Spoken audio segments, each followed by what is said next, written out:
va, Hans? Ça va et toi? Bah ouais, ça va. Merci de me recevoir chez toi. D'habitude, c'est dans la voiture. Mais là, bon, la voiture, elle est pas là. Et puis, on n'a pas aménagé le truc. Et puis, tu voulais rester anonyme. Donc, pseudo. Et voilà, normal. On respecte aussi...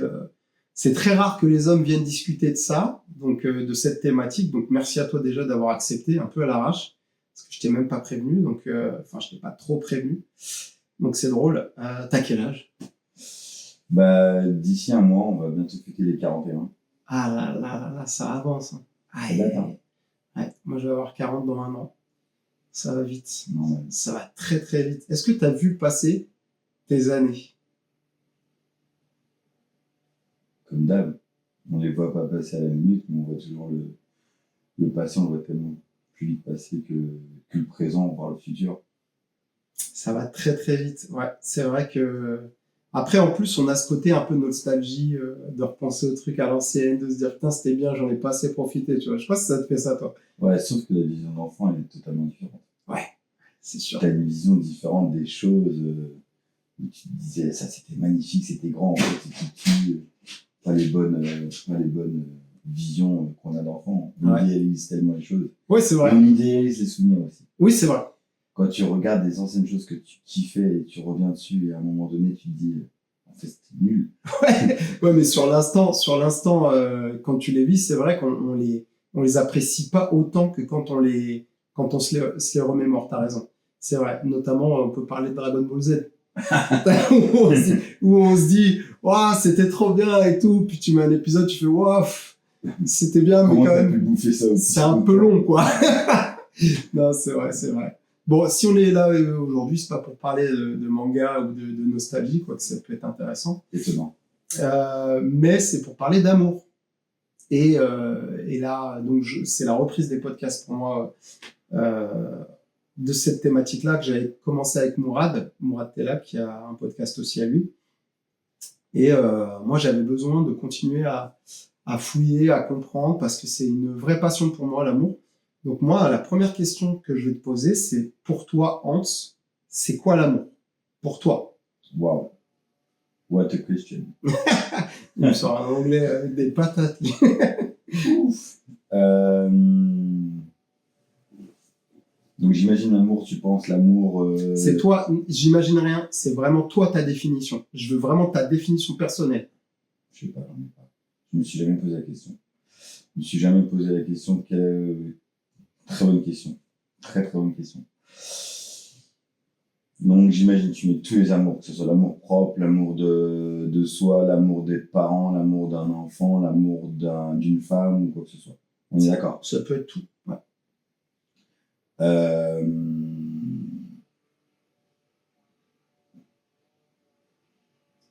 Je vais reprendre ce que disait quelqu'un.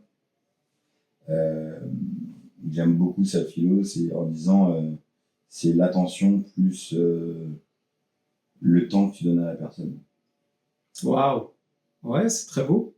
C'est très très beau. En gros, c'est comme pour tout, si tu donnes ton temps et de l'attention à la personne, ben forcément, et l'attention, il disait fois, bien sûr, l'attention fois le temps, ben ça donne l'amour. Ok. Et c'est vrai, parce que bon, pour aimer quelque chose, que ce soit un objet, un être humain ou autre, faut que tu passes du temps avec et que tu prennes de l'attention, de la bienveillance et tout ça.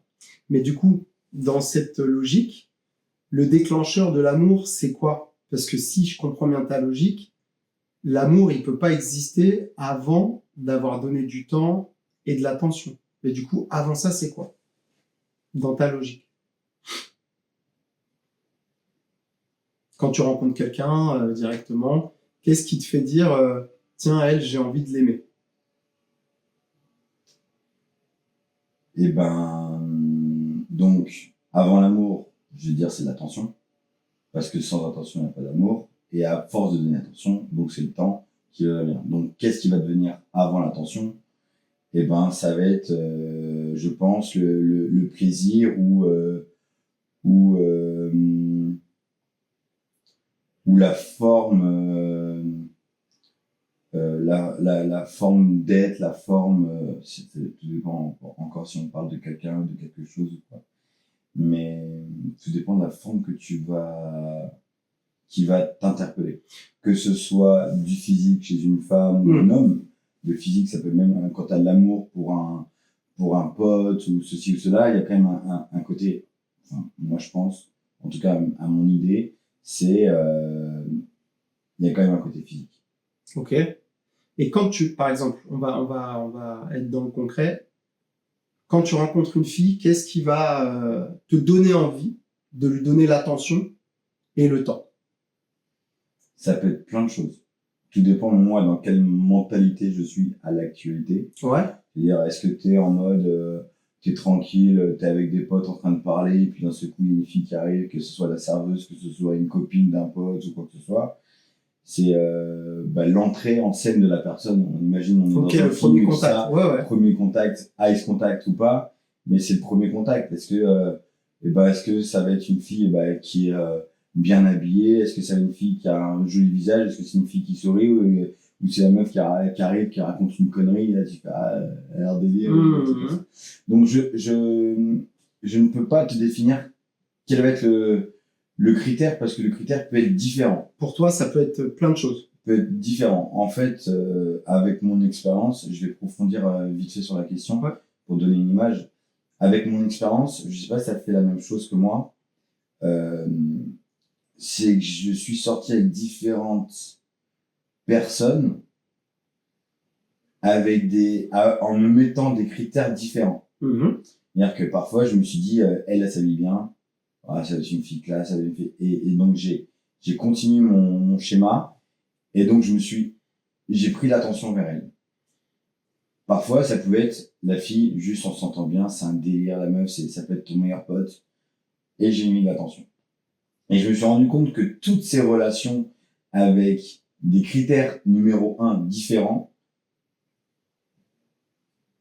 me donnaient une expérience différente. Par contre, alors j'en suis quasiment sûr, hein, c'est mon exigence qui fait que ça a capoté à la finalité. Et du coup, qu'est-ce qui... Tu comprends tout ça? Oui, bien sûr, oui, c'est très clair. Mais qu'est-ce qui fait que, alors dans tes exigences, qu'est-ce qui fait que tu vas faire capoter le truc? Parce qu'admettons, la fille, elle est jolie, elle te plaît physiquement. Qu'est-ce qui, au bout d'un moment, va faire en sorte que ça casse net? Alors à l'époque, j'aurais pu te dire, il y a des faits concrets, c'est-à-dire, j'aurais pu dire, il y a un peu moins d'attirance, on sait ce que c'est que l'amour, c'est un peu sur courant alternatif. Parfois, on stoppe cet amour et qui devient passionnel, et là, la transition de l'amour à la passion fait une cassure.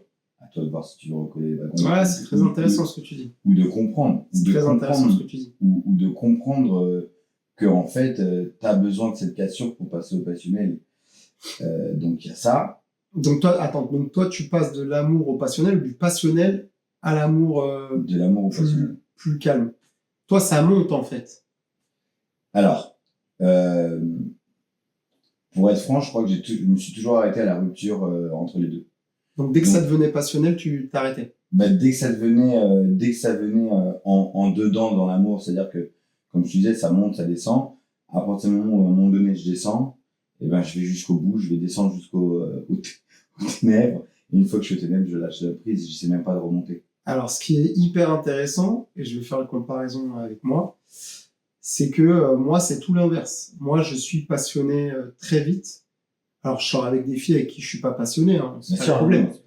Mais moi, ce qui me fait vibrer dans ma vie de tous les jours, et encore à presque 40 ans, et j'étais comme ça déjà étant petit, c'est le feu ardent. Et moi, ce qui me terrorise, c'est la cassure entre le feu ardent et l'amour classique plus calme. Ça me terrasse, parce qu'en fait, je pense que, et en philosophie, il y a plusieurs types d'amour qui ont été évoqués, ce qui ne veut pas dire que c'est des vérités, mais en tout cas, on peut s'y retrouver. Donc, tu as l'amour passionnel, tu as l'amour plus sur la longueur, moi, je pourrais dire l'attention et le temps passé, par exemple, pour moi, c'est de l'amour, sur du long terme, c'est un truc plus contrôlé, plus cool, et t'as l'amour que du physique. Donc, moi, j'ajouterais à ça l'amour spirituel, intellectuel. En fait, on peut aimer les gens de plusieurs types de façons. Finalement, dans le temps, on s'en rend compte que c'est jamais tout noir ou tout blanc. Mais moi, ce qui me terrifie, c'est le moment où ça passe ça redescend. Je sais absolument pas gérer ça. Contrairement à toi, c'est trop drôle parce que toi, c'est plutôt l'inverse, toi, c'est ça? Non, c'est ce que je disais. J'arrive pas à remonter la pente, mais je sais que derrière, ça t'ouvre un voile. Et après, ce qui pourrait faire peur, peut-être, c'est est-ce que toi, tu as déjà été en bas et essayé de remonter et finalement, tu vois le chemin qui t'emmène jusqu'au bout avec la personne et tu te dis, non, next, ça me fait peur, cette vision de tout le temps. Ou est-ce qu'en fait, dès que ça redescend, tu te dis, stop. Oui, mais en fait, dans ta logique, moi, ce que j'avais compris, c'est que toi, tu étais d'abord en amour, on va dire contrôlé, et qu'après, quand il y a la passion, il y a une cassure. Donc toi, c'est d'abord l'amour contrôlé, ensuite la passion, c'est ça? Dans ton schéma. Ou alors toi, t'es passionné d'abord et après, t'as un amour classique. On utilise des termes un peu, c'est pas péjoratif, mais quand on dit classique ou contrôlé, c'est pas négatif. Faut pas mettre... Non, moi je dirais... Comment tu fonctionnes pour qu'on comprenne quand on fait la comparaison entre toi et moi? Moi, j'aurais dans l'idée de... peut-être que je me suis mal exprimé, plus d'un amour fort, fougueux, un petit peu au départ. Oui, donc la passion. Et après, ça descend. Non. Et après, ça descend. Et après, je partirais sur du passionnel. Encore. Ah, oui, voilà, mais c'est ça, j'avais compris. Oui. Donc, en fait, t'es un semi-passionnel, si on veut vraiment retranscrire le truc pour que les gens comprennent. Un truc de première rencontre. Ensuite, ça descend. Et ensuite, pas remonter. Mais peut-être parce qu'en fait, t'es en passionnel dès le début, comme moi, et qu'après, y a pas de remontée possible. Est-ce que nous, on accepte... Ou est-ce qu'on accepte la accepte... Non, mais non, je pense que la passion... Enfin, pour moi, en tout cas, je pense que la passion, elle est avant, et que ce qu'il faut qu'on accepte, c'est qu'il n'y en ait plus après.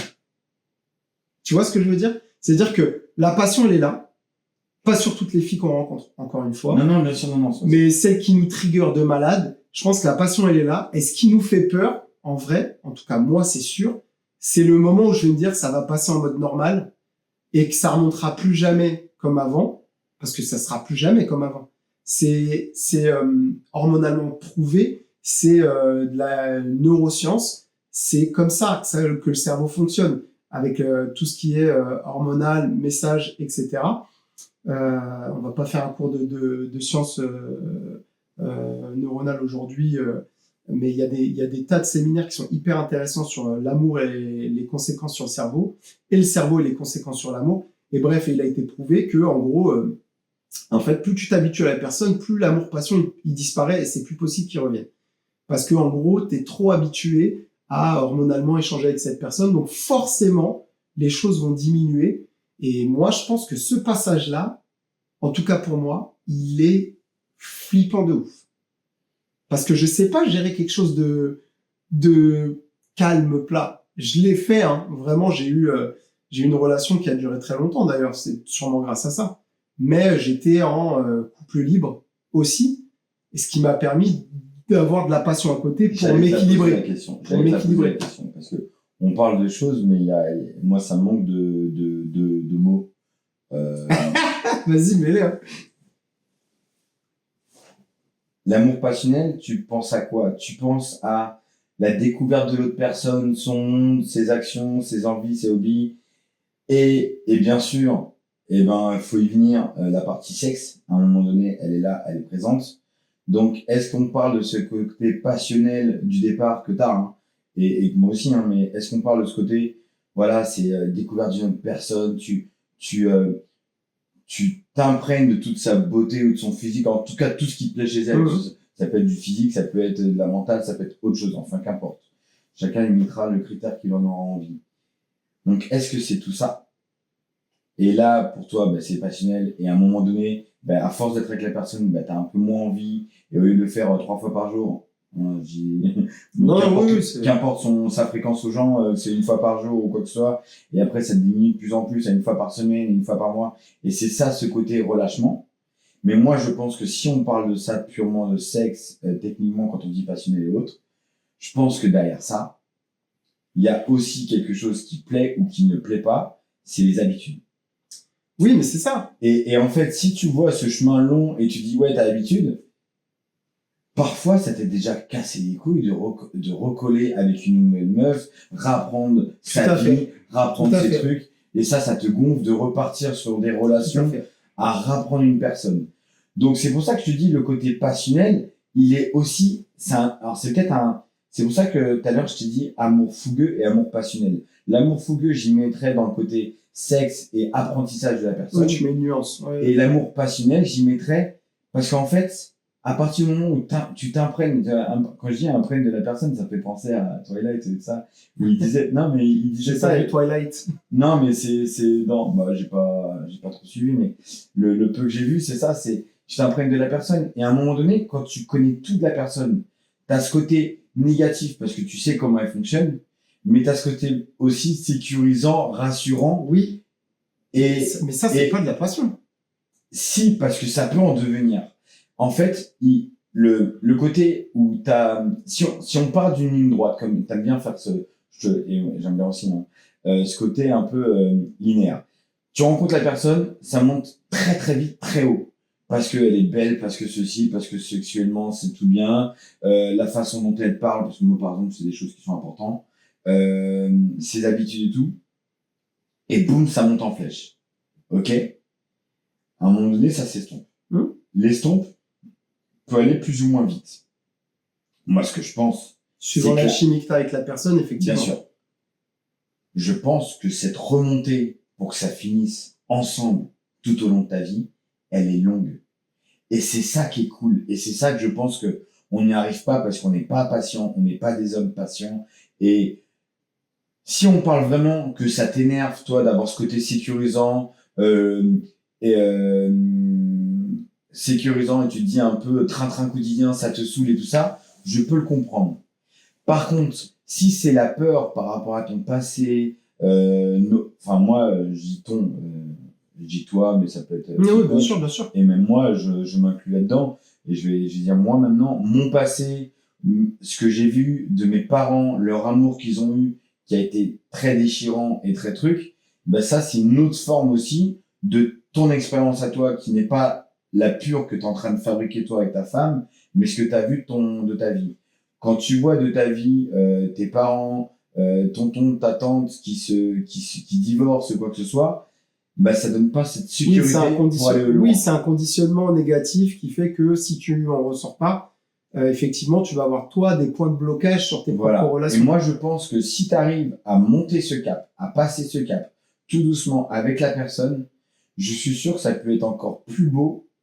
Voilà, on est tous à dire nos grands-parents, qu'importe, mais des grands-parents de certaines personnes qui ont vécu toute leur vie ensemble, on se dit à la finalité, c'est beau. Mais qu'est-ce qu'ils ont travaillé? Qu'est-ce qu'ils ont fait? Déjà, ils ont travaillé, mais des fois, c'est pas forcément beau. Des fois, ils se sont fait chier. Et tu leur poses la question, des fois, ils vont dire, bah, moi, si j'avais pu faire autrement, bah, finalement, oui, peut-être que je me serais barré. Parce qu'à l'époque, il y avait le regard des autres aussi. Et oui, et que nous, on est beaucoup plus libres. Donc, aussi, nous, on vit dans une époque où on a beaucoup plus de possibilités. Et le problème de l'être humain, c'est que plus il y a de liberté, plus il est terrorisé.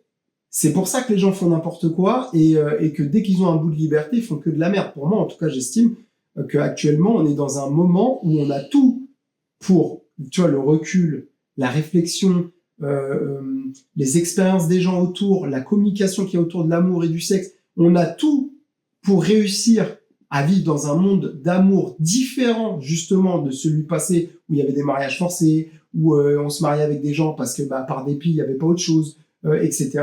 On a tout pour changer les choses et en fait, on fait n'importe quoi parce que c'est comme un chiot, et je vais pas te l'apprendre. C'est comme un chiot. Plus tu lui laisses de liberté, plus il va faire de la merde. Plus tu l'aides et tu lui mets des règles, plus il va être centré, mais est-ce qu'il va être vraiment heureux? C'est là la question. C'est l'entre-deux qui va être efficace. Et c'est pour ça que se poser des questions et se dire, OK, le passé c'était bien, mais le présent, il y a des choses positives. Comment on fait pour en parler? Je reprends l'exemple que je t'ai dit. Moi, j'aime pas les habitudes et c'est très bien que tu l'aies noté, mais c'est pas par peur. En tout cas, c'est pas par peur d'être dans une habitude, c'est parce que je sais que foncièrement, je suis pas fait pour ça. J'ai trouvé une technique pour me sortir de ça, que les gens comprennent très mal, c'est que je travaille beaucoup avec le manque. J'aime beaucoup que les gens me manquent. Donc, je fais pas exprès que la personne me manque, mais je me dis, si chacun prend son espace, que on se permet de partir en voyage, détaché, évidemment, on va le faire ensemble aussi. Mais tu vois, que on s'autorise à aller au foot, aller voir des potes, machin. Quand on revient à la maison, on est trop content de retrouver la personne. Tu vois, moi, c'est ce type de relation que j'ai besoin. Et à chaque fois, je suis tombé sur des personnes qui m'ont dit, mais moi aussi, c'est pareil, moi aussi, et en fait, c'est faux. Parce que l'homme et la femme, ils sont pas faits exactement de la même façon au niveau hormonal et que il y a les femmes qui ont beaucoup plus besoin d'être au quotidien avec la personne. Et je parle que hormonalement, je parle pas psychologiquement, parce que la psychologie découle des hormones évidemment, et puis vice versa. Mais hormonalement, elles ont besoin de notre présence. Nous, on n'est pas fait comme ça. Et surtout, moi, je suis absolument pas fait comme ça. Mais j'ai aussi le conditionnement dont tu parlais. Dans ma famille, qu'est-ce que j'y ai vu? Comment ça s'est passé entre mon père et ma mère? Tu vois, tout ça, je sais que ça traîne. Mais pour moi, au lieu que ce soit des points bloquants, c'est des particularités de ce que je suis. Et comment je vais travailler avec ça dans mes futurs couples et comment les gens vont le comprendre. Et c'est là où, pour avoir une personne avec qui tu t'entends bien, une personne ou deux, tu vois, parce que ça dépend si t'es en couple libre, polygame ou pas, ça va être la rencontre. Et on y retourne. La rencontre, elle va te dire beaucoup de choses. Mais comme tu dis, au début, on a les yeux... Donc, si on a une alchimie physique, déjà, ça, c'est problématique parce que c'est problématique. Moi, j'adore ça. Mais le problème, c'est que ton alchimie physique, elle va pas forcément te faire tomber sur des personnes qui sont bonnes pour toi. Et peut-être t'as déjà rencontré des filles qui te triggerent de fou au niveau sexuel. Tu sais, tu respires leur âme, t'es là, tu sais, ton cœur, il bat tout le temps quand tu penses à elle. C'est un truc incroyable. Sauf qu'à côté de ça, bah, peut-être que la personne, elle est complètement déséquilibrée et que ça va te faire beaucoup de mal, tu vois. Donc, faut avoir de la chance dans les rencontres.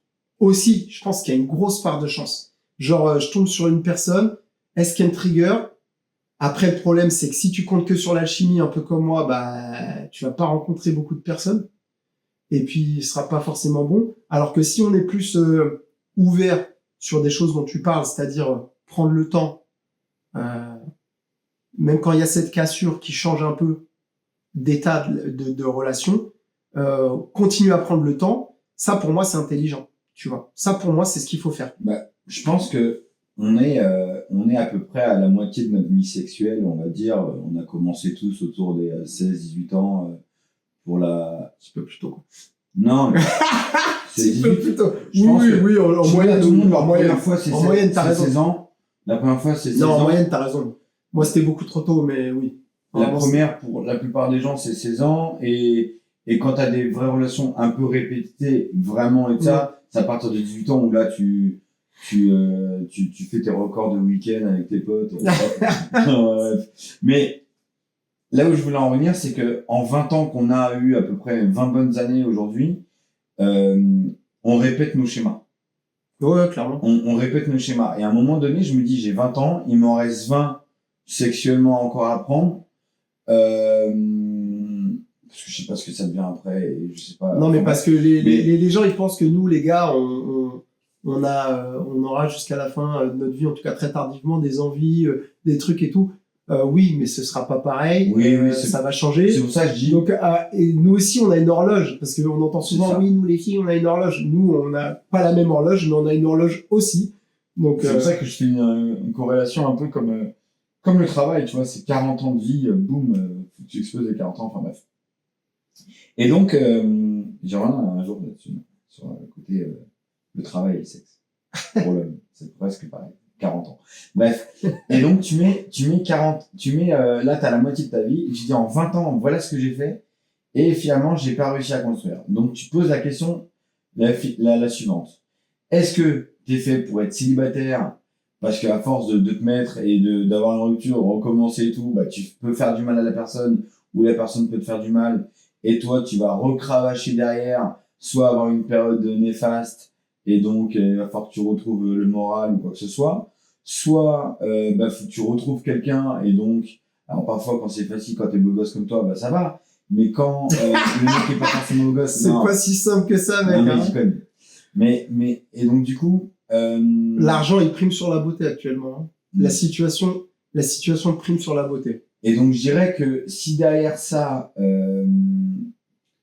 on a cette difficulté à repartir, rapprendre la personne, ceci, c'est long. Donc je pense qu'aujourd'hui, il y a deux schémas. Soit dans le mode célib, maintenant, et tu finis ta vie célib et tu te dis, voilà, je profite à droite, à gauche, je me prends pas la tête et ça me donne un peu moins de souffrance et j'en donne un peu moins de souffrance. Je sais pas aussi. si ça enlève de la souffrance en vrai. Non mais, et après, ou alors tu te dis, je vais tester quelque chose que je n'ai jamais testé. Et aller au bout. C'est-à-dire que si la personne, elle convient à 50, 60, 70, 80% de mon exigence, parce qu'on est super exigeant. Je pense que toi comme moi, on est exigeant, et j'en vois d'autres dans tes podcasts, ils le sont aussi. On a tous une exigence envers l'autre. Je me dis à un moment donné, il faut essayer quelque chose qu'on n'a pas essayé. Et justement, essayer de se dire, qu'en fait, on monte vite, on descend plus ou moins vite, et on va remonter tout doucement, parce qu'on a encore 20 ans à vivre, et ça sert à rien qu'on connaisse. Et oui, on peut s'ennuyer pendant 2 ans, pendant 1 an, la relation, et je parle même pas de couple libre et tout, hein. Après, chacun va y mettre son truc. Mais que tu t'ennuies ou pas, que tu veux être avec une seule fidèle ou quoi que ce soit, voilà, tu veux vivre chacun dans sa maison, comme tu dis, un peu de... Oui, il y a des modalités. modalités. Chacun met ses critères dans son contrat de mariage ou son contrat de couple ou quoi que ce soit. Mais maintenant, je me dis, faut prendre le temps de repartir loin, tout doucement. On a 20 ans encore ou 40 ans à vivre, si on va jusqu'à la mort, 40 ans à vivre. Prenons notre temps, on a de quoi faire, on s'entend bien dans le fond, on va essayer d'être un peu plus souple dans notre caractère aussi, être un peu moins, tu me fais chier, t'as mis la brosse à dents là, au lieu de là, tu vois, mais je parle de la brosse à dents, mais ça peut être sur tout, n'importe quoi et autre. Et je pense que ça peut être quelque chose où on se dit, et c'est là où devient l'amour passionnel, c'est quand tu as cette fusion là avec la personne. T'en as parlé hier quand on s'est vu vite fait avec un peu quand t'as ressassé un peu mes ex, où moi je me rappelle, pas besoin de la nommer, on sait de qui on parle. Et donc on avait une fusion de pensée, où dès que je pensais quelque chose, elle pensait la même chose, on n'avait pas besoin de se parler. Et ça reste quand même magique. Alors, bien sûr, des choses ont fait casser tous ces trucs-là, et voilà. Mais je trouve que il faut aller plus loin que ce qu'on fait et essayer d'éviter de reproduire, ou alors se dire, on abandonne tout et on reste. Non, ouais, je pense que t'as raison. Il faut essayer de trouver une hybridation entre ce qu'on est et ce qu'on est prêt à lâcher. Après, c'est difficile de se poser la question sur ce qu'on est prêt à lâcher, parce que ça va dépendre aussi de la personne qui est avec nous. Parce que les règles, elles seront toujours à deux. C'est l'homme et la femme, ou les hommes entre eux, ou bref, peu importe quel type de relation, qui vont travailler sur ce truc-là. Donc on n'est pas les seuls à décider de ce qui va être possible de laisser et possible d'enlever. Je pense que rentrer en couple, contrairement à l'amour, pour moi, c'est vraiment séparer les sentiments des modalités. C'est-à-dire que t'es amoureux, mais qu'est-ce que t'es prêt à laisser de toi et qu'est-ce que t'es prêt à garder? Et elle est amoureuse, qu'est-ce qu'elle est prête à garder, qu'est-ce qu'elle est prête à laisser? Donc voilà, donc c'était qu'est-ce qu'on est prêt à laisser chacun, mais c'est hyper dur. Par exemple, toi, qu'est-ce que tu laisserais? En sachant que t'es anonyme, là, donc tu peux dire. Qu'est-ce que toi t'es prêt à laisser de côté et garder de toi-même pour réussir ton couple? Et après, évidemment, je ferai la même chose. Mais... Qu'est-ce que je suis prêt à laisser? Je peux te dire, c'est un peu le cas actuel, tu vois, où je suis dans un moment un peu compliqué dans mon couple, et je pense que il y a des choses dans ma vie aussi qui ont été compliquées. Et donc là, je lui dis, je suis prêt à tout tester pour continuer avec elle, en me disant, là, c'est une des personnes dans toute ma vie quand je fais le truc où je me dis, je peux voir le bout du tunnel avec elle et essayer d'aller jusqu'au bout. Donc du coup, passons ce tunnel long et allons-y. Donc du coup, je lui dis, j'étais prêt à revendre le bar, à déménager, à vivre ailleurs pour être avec elle. Et elle sait très bien des choses qui m'animent tous les jours. Donc ça, elle le sait. Donc après, ça sera à elle de revenir vers moi avec des choses qui m'animent. Mais aujourd'hui, elle sait ce qui m'anime et elle sait ce que je mets de côté pour elle. Donc voilà, je sais pas si ça c'est concret pour toi, mais déjà le bar. Si tu le dis comme ça, changement c'est de que vie, t'as tout pas ça. envie d'approfondir, mais moi je comprends. Bah, je sais pas ce que je peux approfondir d'autre. Hein. Si je quitte mon travail et ma maison et tout pour qu'on sorte de cette région-là, là où on vit, et d'aller ailleurs, que ce soit dans une autre ville ou dans un autre pays, ça veut dire qu'on était pas mal à lâcher pas mal de Oui, choses. tu fais table rase. Par contre, bien sûr, les modalités, si c'est de ça que tu voulais parler, arrêter mon côté libre et tout ça et autres, bah, pour l'instant, je le fais. Combien de temps, comment, quoi, comment, je ne sais pas. En tout cas, tout ce que j'ai, c'est que je lui dis que parce que moi, je sors d'un couple libre, et là, on m'a redemandé l'exclusivité. Donc, voilà, pour remettre un peu l'expliquer aux gens. Donc, je l'ai voulu le faire, sauf que j'ai pas réussi à le faire. Ouais. Avec mes traumatismes que j'ai eu sur cette année et tout ça. Je sais pas si c'est une cause, mais en tout cas, j'en parle. Donc mensonge, donc ceci, donc trahison et toute la personne. Aujourd'hui, je le fais, je suis propre. Maintenant, je me suis promis de plus mentir parce que c'est quelque chose qu'à l'époque je ne mentais pas pour. Donc voilà. Donc en tout cas, respecter ses choix, respecter ses convictions, aller dans ce sens-là. Donc tout ça, je trouve, c'est quand même délaisser beaucoup de choses. Maintenant, combien de temps je serais capable de faire et est-ce que je serais capable toute ma vie?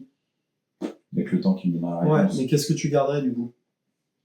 Parce que là, tu m'as dit tout ce que tu laisserais, mais qu'est-ce que tu garderais?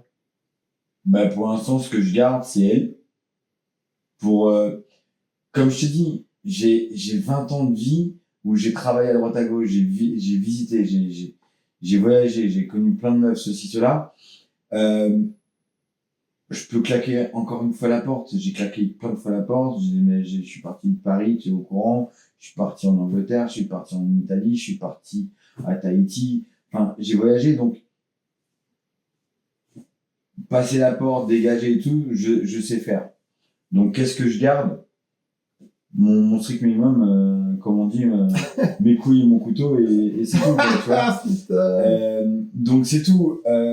Maintenant, qu'est-ce que je pourrais garder d'autre? Bah, ma passion.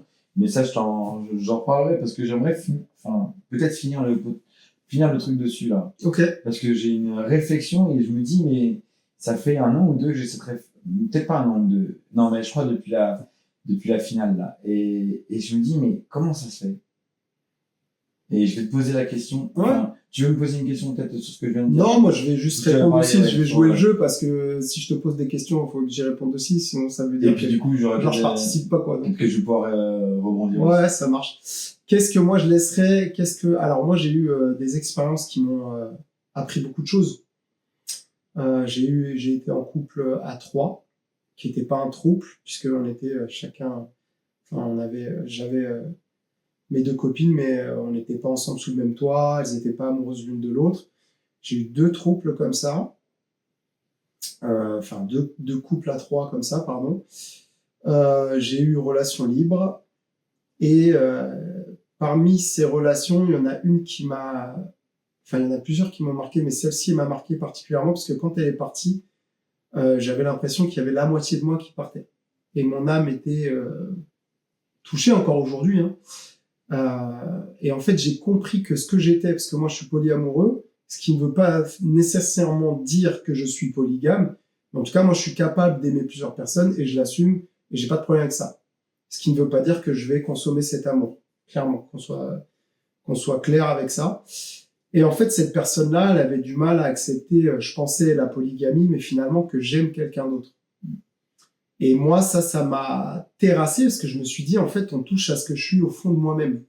C'est pas une mode pour moi, je l'étais avant que la mode arrive, et il y avait même pas le nom dessus, et que j'étais déjà chez le thérapeute en train d'essayer de déculpabiliser. En fait, c'est à partir du moment où on n'a pas accepté ce que j'étais, je me suis dit, mais qu'est-ce que je laisse, qu'est-ce que je donne. Donc, je suis pas prêt à laisser ce côté polyamoureux, parce que ça voudrait dire que je me renie, et que moi, quand j'aime les gens, je les aime profondément et inconditionnellement. Sinon, ça veut dire que on s'aime pas. Moi, je suis prêt à ne pas avoir de relation sexuelle avec les gens que j'aime, parce que ça aussi, je l'ai vécu cette année. Je suis tombé amoureux, mais de malade d'une fille avec qui je ne serai jamais. Et elle est tombée amoureuse de moi aussi, et on sera jamais ensemble parce que les circonstances de vie font que. Mais tu vois, genre, on est vraiment, vraiment, vraiment connectés. C'est un truc de fou. Mais pourtant, donc, maintenant Parce que qu'elle j'ai... n'accepte pas ton polyamour? Non, parce que elle est déjà mariée et qu'elle a D'accord. un enfant. Et que c'est hors de question. Donc, on s'est même pas embrassé, on n'a pas couché ensemble, rien, tu vois. Mais on sait qu'on C'est s'aime de parce malade. qu'elle est déjà dans une Elle est déjà relation. dans sa vie, elle est déjà... Bref, donc je sais que grâce à cette expérience-là, j'ai pu voir que j'étais pas du tout obligé de consommer l'amour que j'avais pour des personnes, même s'il y a alchimie, ce qui est très très dur pour moi. Donc je suis prêt à laisser ce côté-là, donc ce côté consommation de l'amour, au profit d'une relation exclusive amoureusement dans sa configuration. Par contre, à côté de ça, ce que je suis pas prêt à laisser, c'est le côté j'ai besoin que ça vive, j'ai besoin d'être stimulé. Donc ça passe par des voyages, des actions. Des actions. Il faut que ça bouge. En fait, il faut que chacun d'entre nous apporte au couple ce qui vit à côté.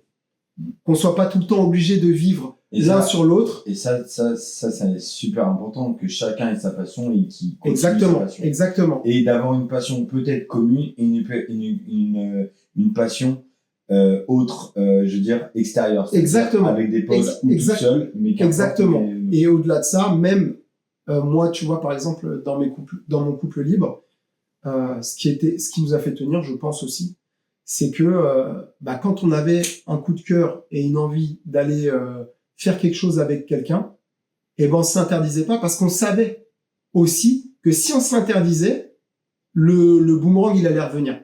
C'est-à-dire on allait se poser la question, oui, mais peut-être que je suis pas si bien avec lui parce que j'ai envie d'autres gens. Non, je suis bien avec lui, mais j'ai envie d'autres gens parce que je suis humain. Et donc nous, on a décidé de se l'autoriser. Et ça, je pense que ce sera une des modalités, alors à voir comment ça se goupille, mais que je mettrai en place parce que je sais que si ça rentre avec tout le reste, et que c'est à égalité. Hein. Voilà, elle a le droit d'aller voir ailleurs, comme moi j'ai le droit, mais il faut que ce soit cadré, etc. Si ça rentre, je pense que je peux finir mes jours avec quelqu'un, mais très très facilement. Parce que si je suis amoureux de cette personne, déjà, moi j'ai zéro problème de longueur, tu vois, finalement. Mais il faut que ce soit stimulant. Il faut que ce soit stimulant. Voilà, donc ça, je ne le laisserai pas, par contre. Polyamour, pour toi, vraiment, tu aimes la personne de la même façon ou pas? C'est différents amours, vraiment différents types d'amour. D'accord. Comme la philosophie antique l'a décrit, je le vis vraiment à fond, ça. C'est-à-dire que je suis capable d'aimer quelqu'un intellectuellement, mais de malade, spirituellement de fou, et physiquement de dingue, et etc., mais vraiment très très fort. Il y a des personnes qui rassemblent plusieurs particularités, et c'est cool. Mais il y a des personnes aussi qui ont que le physique, et par exemple avec qui ça ne fonctionnera pas sur du long terme. Bien sûr. Donc, et je m'en détache de plus en plus d'ailleurs du physique, je remarque que esthétiquement quelqu'un va me plaire. Bon, après j'ai jamais été vraiment dans l'esthétique, on va pas se mentir, j'ai toujours été dans l'alchimie physique. Mais tu vois, esthétiquement quelqu'un va me plaire, c'est pas forcément que je vais faire l'effort. Je vais me dire oui, je la trouve très bien. Si elle m'intéresse pas à côté, c'est pas la peine. Vraiment, s'il y a pas de discussion, s'il y a pas de stimulation, ça sert à rien. Donc ce côté-là, on va dire que c'est un peu dégagé. Mais tous les autres, ouais, je suis capable vraiment d'aimer quelqu'un de différentes façons, mais que ces personnes-là soient vitales à mon âme, c'est ouais, vraiment, ouais. Okay. Alors c'est quoi cette question-là? Moi, je veux la dernière question. Là. Et j'en ai juste une petite avant pour amorcer. Vas-y. Quand tu dis plusieurs amours, tu peux être polyamoureux. On est d'accord que j'ai commencé le podcast en disant est-ce que c'est l'amour de soi? Parce qu'on est d'accord, enfin, ça on sait tous qu'il faut d'abord s'aimer un peu soi pour aimer quelqu'un. Enfin, en tout cas, Oui, il faut avoir un minimum En- d'estime de En soi. tout cas, être au moins sain, toi, pour aimer quelqu'un. Et est-ce que tu peux être polyamoureux? Tu dis avec cette personne-là, par exemple, avec tu as une relation un peu interdite, bah, tu pourrais être juste amoureusement avec elle, mais comme un ami. Et du coup, bah, amoureux d'une autre personne pour avoir le côté soit animal, soit autre. On pourrait pas être amis dans le sens où empiéterait sur sa relation actuelle. Mm. Mais à côté de ça, si c'était un autre contexte, peut-être oui. Peut-être que oui. Maintenant, il y a quand même une forte alchimie. Elle regroupe un peu tout, elle. C'est vraiment mon némésis, c'est terrible. D'accord. Mais, et du coup, bah, elle est pas accessible, c'est ça qui est encore plus drôle. Et est-ce que c'est pas cette frustration-là? Non, non. Bah, on est amoureux de quelque chose d'interdit. Bah, en vrai, non, parce qu'à la base, on ne savait pas. Ok. Tu vois, moi, j'avais aucune idée de tout ce qui est. Non, non. Okay. Donc vraiment, on est tombé comme ça. Et après, on se dit les choses. Et là, on se dit, ah, on est dans la merde. Donc voilà, mais bon, bref. Non, non, vraiment, je pense que oui, je peux être amoureux de quelqu'un très très fort, même si je suis pas avec, et avoir d'autres gens à côté dont je suis amoureux.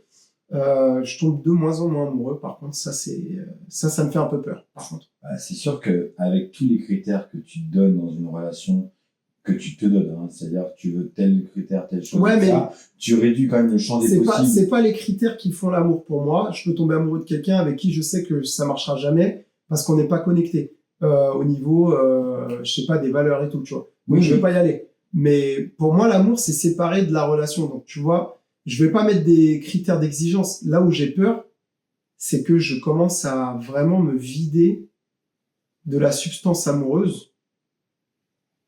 Je pense à force de déception, à force d'exigence envers moi-même aussi, à force de m'en vouloir et de me dire voilà, bah, t'es pas normal.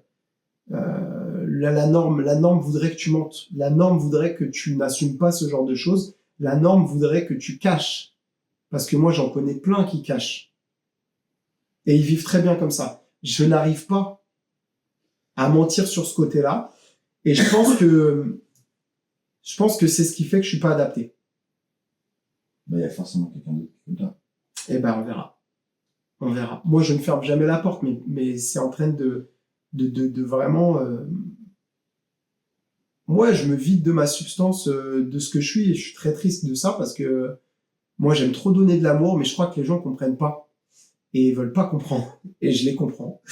Et du coup, bah, ça me fait yesh. En plus, j'ai peur de blesser les gens avec ce que je suis. En fait, je suis entaché des peurs des autres qui m'empêchent de me libérer de ce que je suis, quoi. Voilà. La problématique d'être entier. Si je vais finir avec ça. La problématique d'être entier. Bon, tu voulais que j'amorce, donc j'amorce. Allez, encore amorce. Un peu plus. Quel est le seul amour aujourd'hui que tu as depuis que tu es tout petit ou que tu sais que tu n'as jamais lâché? Et quand je dis amour, ça peut être pour tout, d'accord? Imagine bien globalité de ta vie. Oui, bien sûr. Dragon Ball Z, tu verras. Voilà. Les hobbies, voilà, les femmes. Quelle est la seule chose auquel tu te dis aujourd'hui, si tu fais une rétrospection un peu de ta vie, que tu as toujours été amoureux, tu n'as jamais été voir ailleurs? C'est-à-dire, au lieu de Dragon Ball Z, eh ben, tu n'as jamais aimé Nicky Larson. Oui, tu veux dire lequel a été là truc où ça a toujours été. Depuis toujours. Ouais. Alors là, de prime abord, j'ai envie de te dire la danse. Et ben, tu vois. Mais. Non, mais juste. C'est pas un humain. Non, c'est pas un humain. Mais attends. Comment ça se fait? J'ai pas fini. Il y a pire. La danse, qui m'a suivi toute ma vie, pour qui j'ai mis beaucoup d'énergie, les sports de combat aussi, avec moins de temps, mais bon. Mais en réalité, si je devais répondre à ta question en profondeur, je dirais que c'est l'amour de l'amour. Je crois que depuis que je suis petit, j'ai jamais lâché ce truc-là d'aimer, mais d'aimer entier. C'est hyper toxique pour certaines personnes et pour certaines choses, mais d'aimer sans condition, de ressentir l'amour, je crois que je m'en passerai jamais, même si actuellement, malheureusement, c'est en train de s'estomper. mais c'est pas de mon fait. Mais en tout cas, il y a un truc qui m'a jamais lâché, c'est ça. J'ai été amoureux très très jeune, très petit, et c'est un truc de ouf comment ça m'a jamais lâché. Ça m'a jamais lâché. Mais pareil, c'est pas humain. C'est un sentiment. C'est un sentiment. Et en fait, tu vois, et là où je voulais en venir, c'est que moi, t'as peut-être déjà compris de quoi je voulais bien sûr. quoi. Et en fait, je me suis fait la réflexion, donc là, il y a quelques mois et tout, avec la finale, donc pour reparler du PSG. Et en fait, je me fais, il n'y a jamais un autre truc qui m'a... Alors, ça me déçoit pourtant. Oui. Le PSG déçoit quand il y a des défaites, il y a eu des trucs. On va pas refaire la rétrospective. On connaît l'historique. On connaît l'historique du truc. Et tu te dis, avec tout ce que tu as eu comme galère et tout, mais jamais été voir un autre club. Jamais été aller à Angers, aller à Nantes, à Bordeaux, à dire ah je suis Bordeaux maintenant, tu vois. Et pourquoi on le fait pas avec le PSG et qu'on va le faire avec d'autres choses? Moi j'ai que ce soit les femmes ou quoi que ce soit. Moi c'est juste ma réflexion. Mais si t'as une réponse, moi j'ai une petite réponse. Juste me donner juste un truc pour que j'aille chercher plus loin ou moi j'ai une petite réponse. Après c'est très personnel. Je pense qu'on transfère dans des choses qui nous blesseront pas. Le PSG il va pas te blesser, il va te décevoir, il va te faire kiffer, il va te faire vibrer, mais il sera toujours là pour toi. Et tu le sais. C'est moi qui est là pour le plus. Oui, mais tu sais que lui il sera toujours là pour toi parce que c'est pas un club qui va s'arrêter. Donc tu le sais. Et comme tu le sais plus facilement d'un hobby. Ça peut être la voiture, ça peut être un sport, ça peut être... que d'une personne qui peut te quitter du jour au lendemain, chose qu'on a tous déjà vécue et d'une façon assez traumatique. D'accord. Moi, je suis amoureux de l'amour parce que je sais que je serai toujours amoureux et qu'il me quittera jamais. Il est vraiment en moi, alors que les gens peuvent me quitter. Je pense que c'est pour ça qu'on transfère et on le fait tous. Très intéressant. C'est très intéressant ta remarque parce qu'on le fait tous. Transférer à des choses qui nous rassurent. Il y a des gens qui transfèrent sur les habits, le matérialisme. Ils aiment plus leur sac et leurs fringues que des gens. Mais parce que leur sac et leurs fringues vont pas les décevoir. En fait. Ah, je dis pas que j'aime plus le PSG ça que ça. Je dis juste que je veux dire par là, c'est que la relation, elle est plus saine et plus longue avec des sacs, des baskets pour certains, avec le PSG pour d'autres, avec le sentiment d'amour pour moi, que avec des gens qui peuvent ne pas être contrôlés et partir du jour au lendemain. Je pense que c'est ma réponse en tout cas. Ok. Voilà. Intéressant. Bah ouais, c'est surtout ta remarque qui était trop cool. Vraiment. Bah merci Hans d'avoir participé au. Merci à toi. Franchement, même si t'es de dos et qu'on ne voit pas, c'était très courageux en tout cas de parler de tout ça. Top, merci à toi. C'était hyper intéressant. Je te remercie et puis on se dit à bientôt. Abonnez-vous ou vous abonnez pas. Je m'en fous. Je suis pas là pour l'argent. Je suis pas là pour le fame. J'espère juste que ça vous permet de nourrir des réflexions, des débats philosophiques entre vous et puis que vous kiffez passer un moment avec nous. Il y aura d'autres épisodes comme ça. Là, c'est le premier du retour. Et puis voilà, j'ai rencontré plein de gens sur ce sujet-là et on va essayer d'aller sur d'autres thèmes. Et puis voilà, quoi. Et bien, pour périph' à toi aussi. Merci beaucoup. Continue. Allez, bye.